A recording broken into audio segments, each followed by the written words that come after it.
Blizzard Entertainment is the company that brought games such as Overwatch, Diablo, Hearthstone, Warcraft, and many more. However, I have only played Overwatch, so I can only talk about that game from my own perspective. Overwatch's universe has a diverse range of characters varying in sexuality, identity, age, and race. Overwatch does diversity really well. However, as most people will remember, when Tracer was shown in-game to be doing a flirty pose showing off her bum, there was immediate uproar from the fans. Tracer's personality is bubbly and cute, not sexual, so Blizzard changed the pose because they clearly didn't want their characters in compromising positions opposing that character's personality.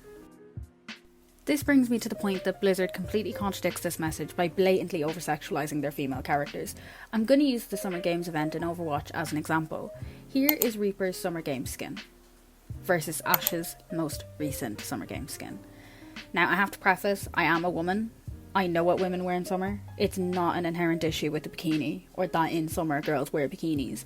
The issue is that in-game, Ashe even looks like she's not wearing anything on her bottom half. The gun blends in with her outfit so well. Even Sigma, a 62-year-old astrophysicist, has abs like a 25-year-old bodybuilder. This just shows the issue that Blizzard has with their anatomy. Like, we haven't even talked about how bad the female anatomy is in Overwatch. Widow's back shouldn't bend like that. Tracer's hips are broken. Women don't bend like that, Blizzard. Now, I know it's just a game and not real life, and artists have the right to take creative liberty with their characters. However, in the context of how Blizzard treats its real life female employees, it's worth noting how they treat their in-game females too. Some people might say, but the male characters are sexualized too, and what I would say to that is another Summer Games skin example would be Torbjorn's Summer Games skin.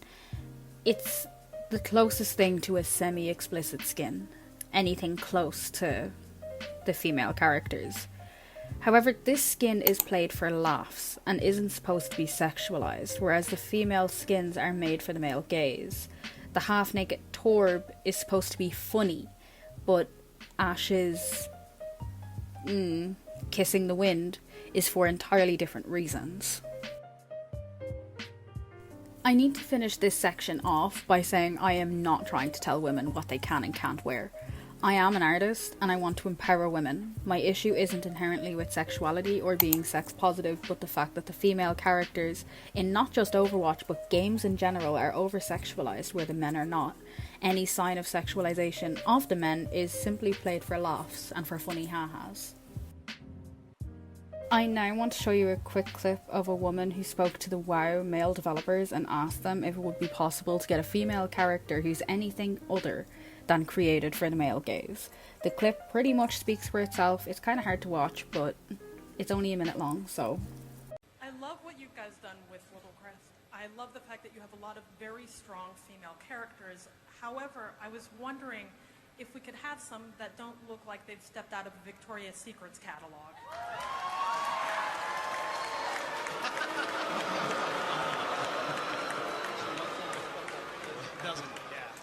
What do you mean?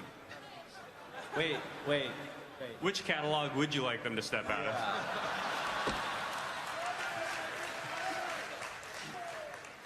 Could you see Sylvanas looking any other way? Right. So we feel you, and we want to vary our female characters, absolutely. So yeah, we'll pick different catalogs.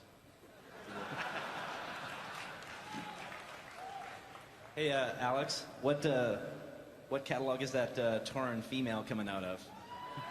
Not one you'd read. Yeah, sexy cow business. Yeah. Thank you. Some sort of agricultural. Like I said before, the clip pretty much speaks for itself. However, it has to be said, looking on that clip, knowing the context of how Blizzard treats its employees, and all of the context I've just shown you about the over-sexualization of the characters, for a girl to go to a panel of male judges and just ask them if it's possible to get a character who's not dancing around in lingerie on a battlefield, and for them to belittle her and not even address the issue is just rude, and it just completely glosses over the real issues. The California Department of Fair Employment filed for a lawsuit against Activision Blizzard for discrimination. To hear that in a professional environment there's a frat boy mentality among the men at Blizzard is disgusting. I'll show you sections of the lawsuit on screen and read out particular alarming parts. Defendants have also fostered a pervasive frat boy workplace culture that continues to thrive. In the office, women are subjected to cube crawls, which male employees drink copious amounts of alcohol as they crawl their way through various cubicles in the office and often engage in inappropriate behaviour towards the female employees.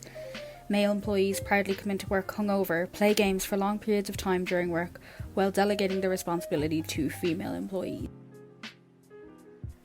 This one's hard to read, but in a tragic example of the harassment the defendants allowed to fester in their offices, a female employee committed suicide while on a company trip due to a sexual relationship that she had been having with her male supervisor. The supervisor was found by police to have brought it and on this business trip. Another employee confirmed that the deceased female may have been suffering from other harassment at work prior to her death. Specifically, at a holiday party before her death, male co-workers were allegedly passing around a picture of her. In another example, a female employee who worked at Blizzard was assigned to a lower level, denied equal pay and passed over for a promotion despite multiple factors that suggested that she earned it. Similarly, other female employees at Blizzard were assigned to lower level roles and further delayed or passed over for promotions in favour of male counterparts who lacked the same experience or qualifications but who were friends with the male's head of the unit. Unfortunately, the problem is much bigger than Blizzard itself. Women in the gaming industry are continuously treated like objects, in real life and in-game. There are many layers to this, which involves abuse from the community of the game, abuse from male colleagues, and the over-sexualisation of women in-game. I've experienced firsthand the abuse that females can get from the gaming community. There are times I'm not allowed to join a group because I'm either a girl or a child. I'm not a child, I'm 21, but some men can't accept that girls also play video games. Kicking someone out of a group because they're a girl is blatant sexism. I have witnessed firsthand men who won't play female characters because they are girls. I have been told not to play male characters because I'm a girl, or belittled when I play D.Va or Mercy. Where does that hatred come from? Why should I not be allowed to play Genji just because I'm a girl? How does me being a girl affect how I play a male character? The stigma that all girls just play Mercy or D.Va is harmful because we continue to get abuse because of us being a girl. To wrap this up, I want to tell you what you can do to help. Don't let Blizzard distract you from the workplace harassment taking place in their offices. They have in the past used distraction tactics to draw your eyes away from the real issues. One example being when they were being slashed for their support of China against Hong Kong, they suddenly announced Overwatch 2, which we all know at this point was not ready to be announced. They very conveniently accidentally leaked a new deathmatch map for Overwatch the day after the lawsuit hit Twitter. If you are seeing this misogynistic behaviour in your workplace, don't be afraid to speak up and combat it. Defend the women in your workplace when they need it. If you've already bought Overwatch, don't feel like you have to break your disc or stop playing it. The same goes for any Activision Blizzard game, Diablo, Hearthstone, any of them. You've already paid for it. If you feel comfortable to continue to play Blizzard Activision games, you've already bought it, that's okay. Hit them where it hurts and don't give any more of your money to them. If your favourite streamers are still playing Blizzard games, don't give them abuse. This is their livelihood, and if you don't want to watch it, that's okay, don't watch it. But you don't have to blame the creators for the faults of the company. Lastly, just spread awareness about the issue. The more people trying to combat it, the better. There's really no other way to say it. The more people fighting this kind of behaviour and not allowing people or companies to get away with it, the better off we'll be, and the more chance we have of actually making a change.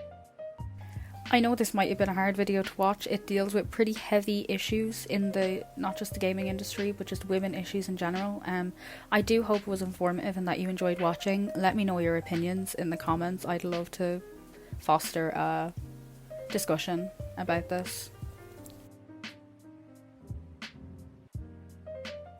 Anyway, congratulations on making it to the end of the video. I hope you enjoyed watching. I hope I enjoyed editing. Don't forget to follow me on my social media, which will be listed at the end, which is now. Bye!